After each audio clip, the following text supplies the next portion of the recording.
কসবায় আইনের ছাত্রীকে গণধর্ষণের প্রতিবাদে রাস্তায় এসইউসিআই এর সদস্যরা মিছিল করে গড়িয়াহাট থেকে কসবা পৌঁছতেই পুলিশের ব্যারিকেডের সম্মুখীন হতে হয় তাদের।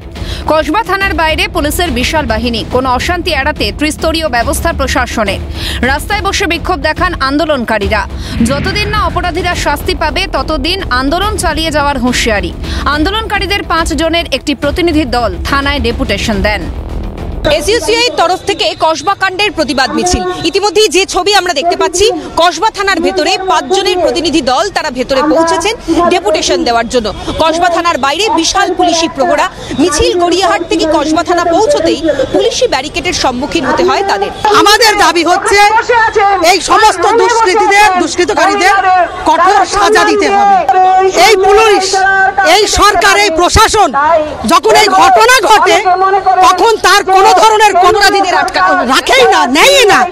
আজকে আমরা আন্দোলন করতে এসেছি, আন্দোলনের জন্য ত্রিস্তরীয় ব্যবস্থা প্রশাসনের। এই প্রতিবাদ আন্দোলন আরো জোরদার হবে, গ্রামে গঞ্জে এই আন্দোলন ছড়িয়ে পড়বে। কারণ আজকে আমরা দেখছি যে 3 থেকে 80 কোনো মহিলা নিরাপদ নয়। পুলিশ আটকে দিতেই জটিল পরিস্থিতির সৃষ্টি হয়। রাজ্যে নারী নিরাপত্তা নিয়ে প্রশ্ন তোলেন তারা। পুলিশ ব্যারিকেড দিতে পারে, কিন্তু মানুষের ক্ষোভ আটকাতে পারবে না, দাবি আন্দোলনকারীদের। আমরা দেখেছি, আমরা কিন্তু কেউ ভুলে যায়নি পার্ক স্ট্রিট, কেউ ভুলে যায়নি কামদুনি, কেউ ভুলে যায়নি আমরা আরজিকর। আমরা দেখতে পাচ্ছি এই রাজ্যের মুখ্যমন্ত্রী একজন মহিলা হওয়া সত্ত্বেও আজকে রাজ্যে ছাত্রী সহ মহিলাদের কারো নিরাপত্তা দিতে পারছে না। এই রাজ্যের মুখ্যমন্ত্রী নারীদের নিরাপত্তা দিতে ব্যর্থ। এটা আমরা সকলে মিলে বলছি, এটা শুধু আমাদের দাবি নয়, এটা রাজ্যের সর্বস্ব সাধারণ মানুষের দাবি। যে যতদিন পর্যন্ত মনোজিৎ মিশ্র সহ তৃণমূলের আশ্রিত দুষ্কৃতীরা তারা দৃষ্টান্তমূলক শাস্তি না পায় ততদিন এই আন্দোলন চলবে। ফলে প্রশাসন গার্ডরেল দিতে পারে, কিন্তু মানুষের ক্ষোভকে আটকাতে পারবে না। কণ্ঠরোধ করছে প্রশাসন, প্রতিবাদ করতে বারণ করছে। এর কণ্ঠরোধ নেই তো গণতান্ত্রিক হস্তক্ষেপ, গণতান্ত্রিক প্রক্রিয়া হস্তক্ষেপ। আমরা তার বিরুদ্ধে লড়াই করছি। যে আজকের মনোজিৎ মিশ্রকে ক্ষমতা দেয় কে? কে সেই ব্যক্তি যে মনোজিৎ মিশ্রের হাতে একটা কলেজ অথরিটির দায়িত্ব দিয়ে যায়, যেখানে ভাইস প্রিন্সিপাল থাকলো।